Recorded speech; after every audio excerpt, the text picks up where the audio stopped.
Welcome to Senate Spotlight, a show that takes a closer look at the work of the Hawaii State Senate. Today we feature two senators who represent the Big Island.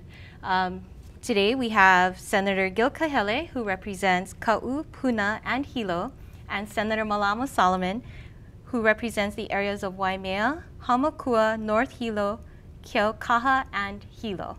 Welcome, senators. Welcome and aloha. So the legislative session ended in May. Both haven't really taken a break. In fact, you've been quite busy. Senator Kahele, tell us about some of the things you've been up to since the session wrapped up.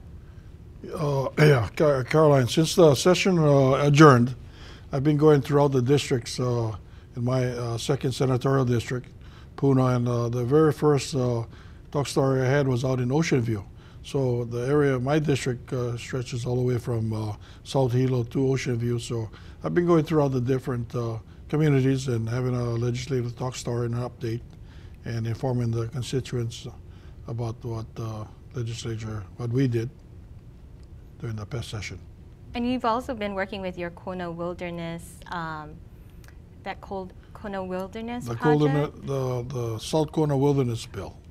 That has been something in the making for the past 45 years. It goes all the way back to the Kona Hawaiian Civic Club, bringing it to the attention of the state. And I worked on it personally as just as a constituent or someone that was interested in it. The area is south of Miloli'i. It encompasses several apua. Senator Solomon herself was a big help throughout the years. And Representative Bob Herkes introduced a bill that had a sunset clause. So as a freshman senator and with my colleagues' help, Senator Solomon and the rest of the Senate and the House were successful in passing the South Kona Wilderness Bill that doesn't have the sunset clause and is something for the future of our state. Can you explain what exactly the act does? That particular area is culturally, archaeologically, and it's important to the heritage and the future of Hawaii's people, and especially the youth of Hawaii. That these areas that will be left alone, it's it goes in about 6,000 feet from the shoreline, and we want to see certain areas of the state protected, and this is one of them, the South Kona Wilderness Bill. So you both have also been involved in some recent DLNR listening sessions that were held in parts of the island. So Senator Solomon, can you tell us what came out of those DLNR meetings? Well, I thought that the meetings went very well. You know, we started off in Hilo and then we ended up in Kona. Senator Kahele and I were both in attendance at the Hilo meeting and in Waimea. The DLNR came out with their vision, for the future as it relates to the Hawaii public lands. This is very critical simply because the people of Hawaii own these public lands. And of course, for the island of Hawaii, recreation is a very hot topic. Hunting, fishing, gathering. So we had a lot of, there was a lot of mana'o, a lot of concern shared, with DLNR as to their proposed fencing off of these large areas within the forest, for watershed protection. And every time you mention the word eradication to our hunters on the island of Hawaii, that does create a lot of concern, and rightfully so. I've always viewed hunting as a management tool, and I've always supported that position. I am not in favor of total eradication. I never have been, simply because I really believe that you upset the balance of nature. And although I'm very much in support of the administration's, their whole new direction is to the preservation of our forest areas to enhance our portable drinking water, which is critical. And a lot of this deterioration, of our water supplies have contributed to the fact of global warming and other kinds of circumstances. They are concerned about just the overall policing, in terms of our recreational areas, our parks, making sure that the public has accessibility to these parks, which I'm in total support of. And of course, a lot of concerns about the condition that our harbors are in, like Honokahau, Hilo Harbor, because although Hilo Harbor is more of a commercial harbor, and so is Kawaihai, but they also access those harbors, canoe clubs, fishing. So I thought the meetings went extremely well. I thought William Isla and Guy Kaulukukui did very well. It was an opportunity for our constituencies to finally know who these people are, because a lot of the administration is based on Oahu. And as we say, now the name has a face, because a lot of the communication for us on the neighbor islands is still via telephone. So to me, there was a lot of positiveness that came out of it, and I think that they walked away. I don't know, Gil, but I felt that they walked away with a better understanding as to what our constituencies absolutely are focused on. Yeah. They brought their staff with them, and it was part of it was on the weekend, and the staff had voluntarily, made these trips to the Big Island. And thanks to Senator Solomon, she's she's the driving force behind a lot of this. Myself, I'm a freshman senator, but very thankful that I'm serving with her, with all of her experience, in the state senate. But the listening sessions were, I thought it was very positive, and for example, like in Hilo, the Wailoa State Park, that's an area that, and the senator had, rightfully has said that some of these facilities, for different reasons or other, have fallen into disrepair. So it was good that the department went out, and Chairman Ayla and Deputy Kalakukui. Yeah. And then we had acquainted them with the new Public Lands Development Corporation, which was just a recent legislation that was passed this past session. There was a lot of concern, and anytime you talk about a public-private relationship, there's always a tendency to think that it's going to be more private than public. And I feel that those concerns are legitimate, because that is in fact what has happened, with a lot of our projects. And so we had assured them that that is not the intent of the legislation. The intent of the legislation is to create revenue generation for the Department of Land and Natural Resources, simply because that is the department that is really our biggest revenue generator, but they're the ones that get stripped, because higher priorities such as education, health care, housing, the list kind of goes on in terms of our social services. They seem to take precedent here at the legislature as opposed to DLNR.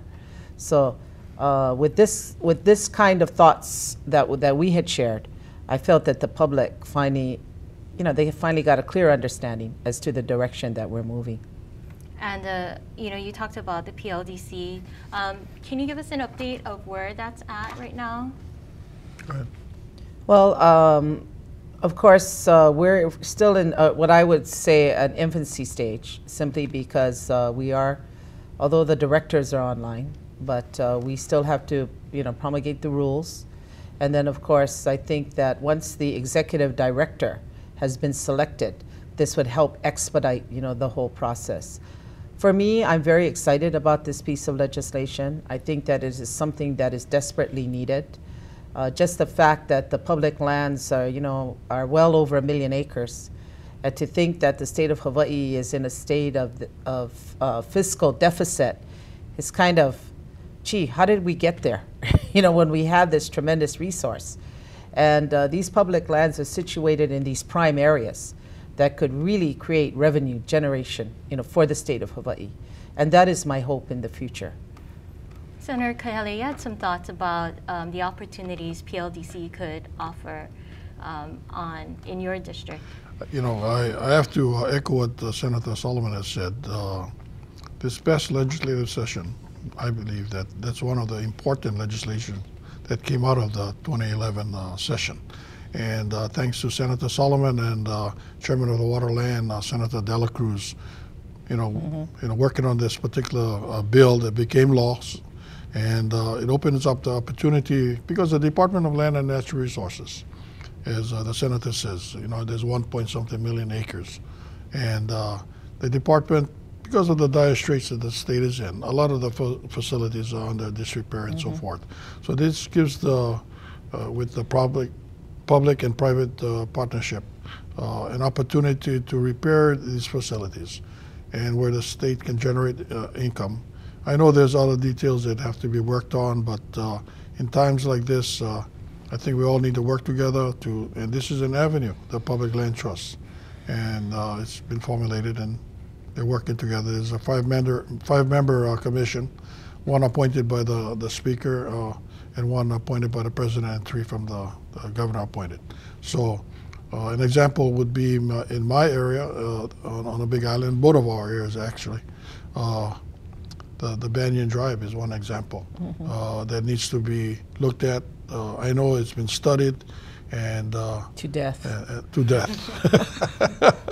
So this will give us an opportunity to put the best brains we have together, those that have vision, and maybe with a private partnership with the state, we can make things happen for the economy, for the Big Island. United Airlines is flying into Hilo right now, and the worst thing can happen is that for them to stop flying directly into Hilo from San Francisco and from Los Angeles. And we've heard it, the senator and I and other representatives in the House also, that we need to upgrade our facilities so that we can have the visitors that can come to the Big Island, besides looking at the volcano and maybe spending 1 or 2 nights, and we can. So I'm excited about it, what we can do. So this affords us the opportunity. And thanks to Senator Solomon, again, her experience, and Senator De La Cruz for shepherding this particular bill through the legislature. Yeah. And also, Senator Solomon mentioned hunting coming out of the discussions from the DLNR listening sessions. I know that you've been trying to figure out what to do with the axis deer problem on the Big Island. Can you tell us what you've been doing with that? The axis deer, we've talked for years about the Big Island becoming the breadbasket of the state. And, we have vegetable farmers out in Waimea and in Senator Solomon's area. We've got ranches throughout the Big Island. And axis deer, we absolutely cannot allow that population, that incipient axis deer population to develop on the Big Island. So it's been brought in illegally. Somehow or other, it's been brought into the Big Island. And it's something that I've been sort of going after with the Big Island Invasive Species Group, and taking steps so that we can control or eradicate. We want to eradicate the axis deer population. I know the hunters. I have a lot of family that are hunters that depend on hunting as a subsistence. But in this particular area, after we have had discussions, some of them are coffee farmers from Kau. So they realize that the bigger picture would be to not let the axis deer take hold on the Big Island. There's detrimental to the watershed that Senator Solomon have talked about, the ecosystem, the ranchers on Molokai a few years ago, they had bovine tuberculosis. That's the last thing we need on the Big Island. So I'm glad that the County of Hawaii has taken steps to pass an ordinance. It's right now as we speak, it's sitting on the mayor's desk for his signature to prevent the transportation of deer to the Big Island. And this upcoming session, I intend to introduce legislation so that the transportation of the axis deer cannot take place to all of the islands. And my colleagues on both in the House and in the Senate from Maui has told me how detrimental the axis deer has been to their island ranchers, because during times of drought, deer will eat grass right down to the roots. The grape orchard on winery on the Teteshi, I believe, on the slopes of Maui, they suffered a big economical, financial loss from the deer population. So you can't make that, gotta make sure the deer doesn't show up on our island. We need to eradicate what's been brought in illegally. Any other upcoming legislation coming out of the DLNR listening session, Senator Solomon? Yes, I think that what a very important concern was shared was the whole relationship in terms of the management of not only our recreational areas, but also our historical sites, as to what is the role of the federal government and the state of Hawaii. In many instances, like even on hunting management of these areas, they satisfy, the state is very much in support of using hunting as a management tool, as opposed to the federal government that feels that a certain species should be eradicated. And especially in the Pohakuloa areas and so on and so forth, where they're shooting animals out of helicopters. We're looking at slaughtering, 3,000 to 5,000 animals at one time. So philosophically, these issues were discussed, and I shared with them my political knowledge.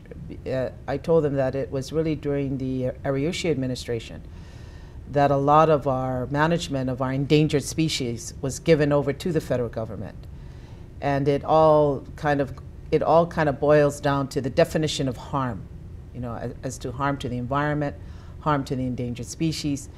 And my thought is this session, I'm going to be introducing a resolution urging the Attorney General to revisit that issue, because I feel that the state of Hawaii is in a position now, today, in this new millennium, where we should be more in control of our endangered species and the management thereof, which also includes the disposition of our historical sites.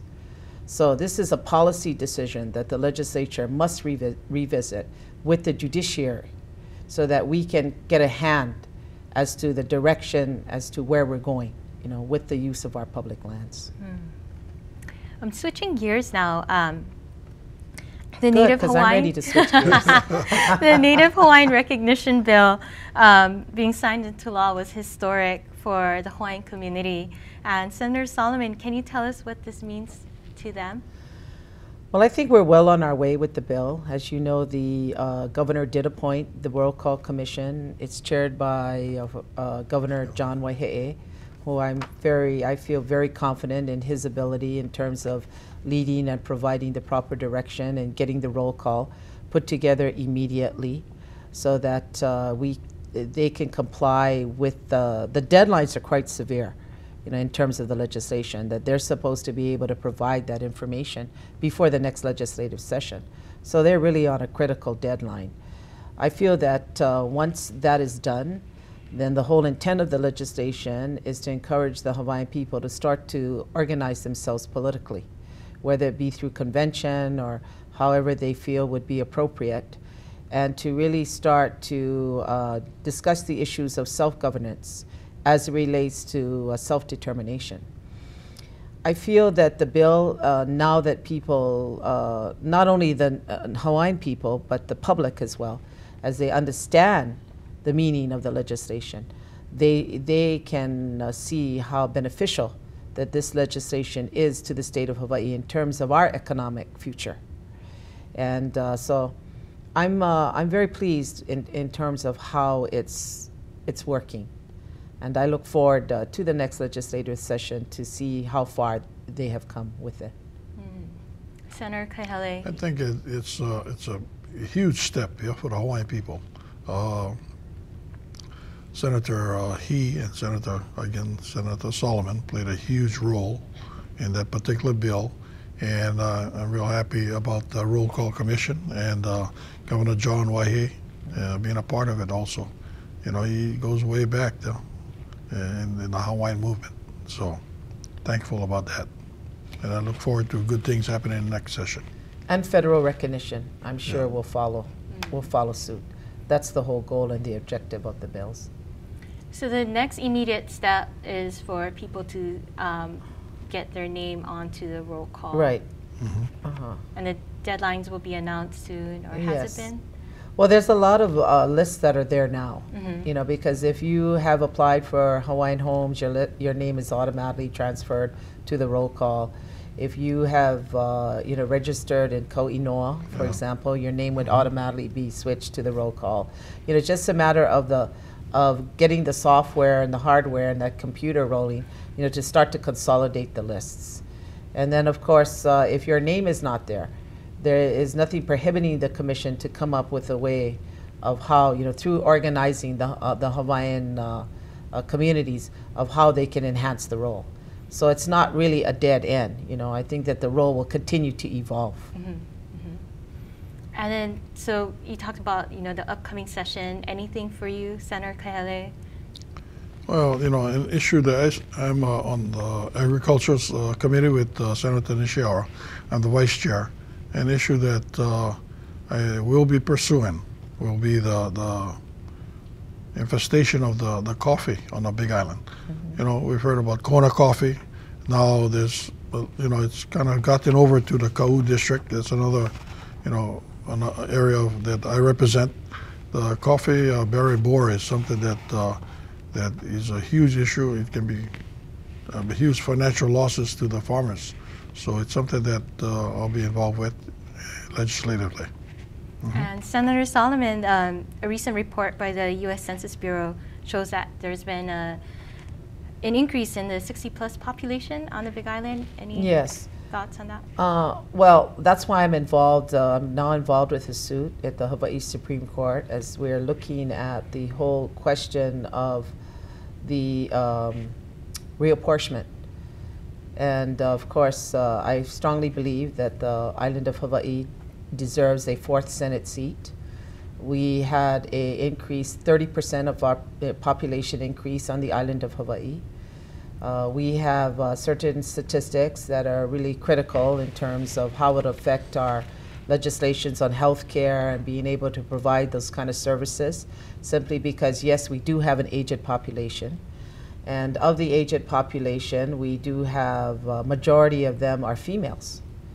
And this is something that I think that the state of Hawaii, we in the legislature really have to start looking as to how we can best serve, you know, these people who are in what I would consider isolated rural areas. You know, they have limited access to services and service providers. So yes, it is a challenge, you know, for us to be able to provide the kind of health care and the kind of social benefits that these communities deserve and demand. As far as I'm concerned, I think that the state of Hawaii as a whole has done well in taking care of our kupuna. There's just no doubt about it. Absolutely. You know, you know, we have some of the best services and programs, you know, that help our aged population. But on Hawaii too, we have an extremely young population. You know, we're 20%, I think, is 20 or 25%. I don't know, I think the statistics are going to be up here, that are under the age of 18. So for the Big Island, we have an old population, we have a very young population, and I feel, now the Hawaiians say the makua, which is the parent, you know, the in-between, that are under 60, are kind of being squashed, sandwiched, you know, between these two, these two populations. And I feel that we have to start paying more attention to that age group. You know, I feel that Hawaii, through our tax structure, has really worked against families.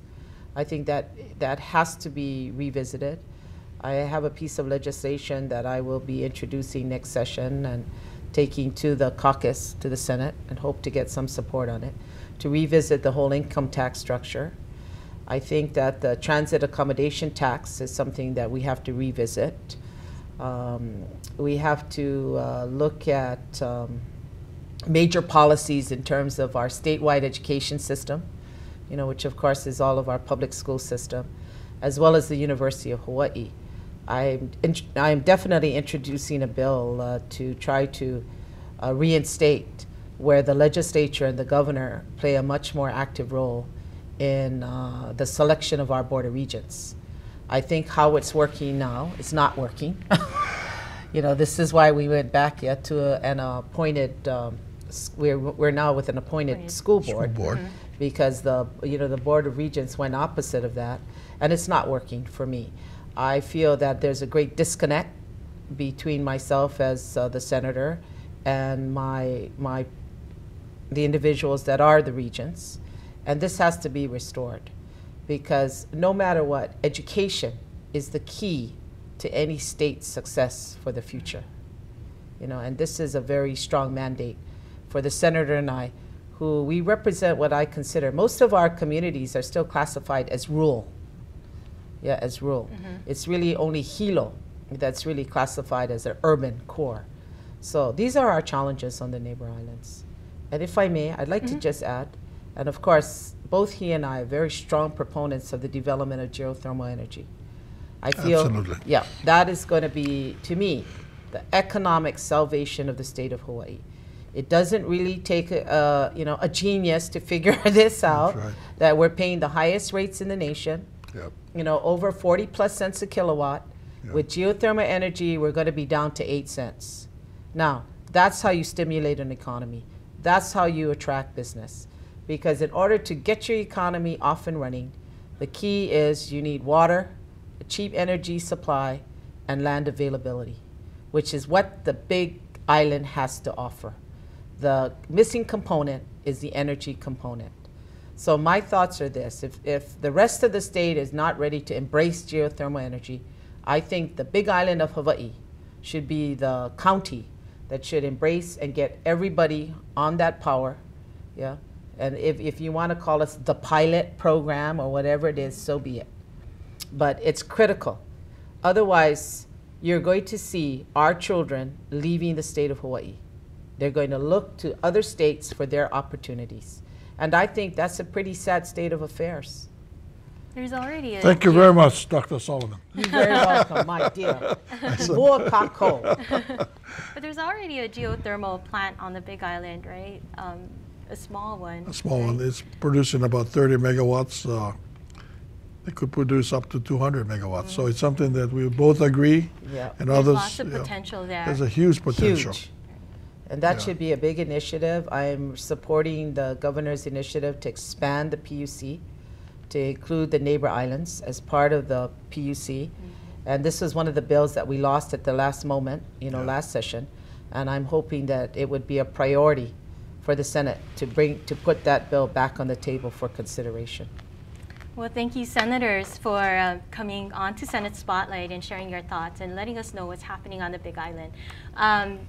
Well, there's lots of work to be done, definitely, and we look forward to seeing more of your work in the upcoming session. Thank you, Senator Thank you. Kahele. Thank you very much, Caroline. Senator Thank you Solomon. very much. Mahalo anulo. Thank you. And we thank you for watching Senate Spotlight. And don't forget, you can connect with us on Facebook and on Twitter. And see you next time for another edition of Senate Spotlight.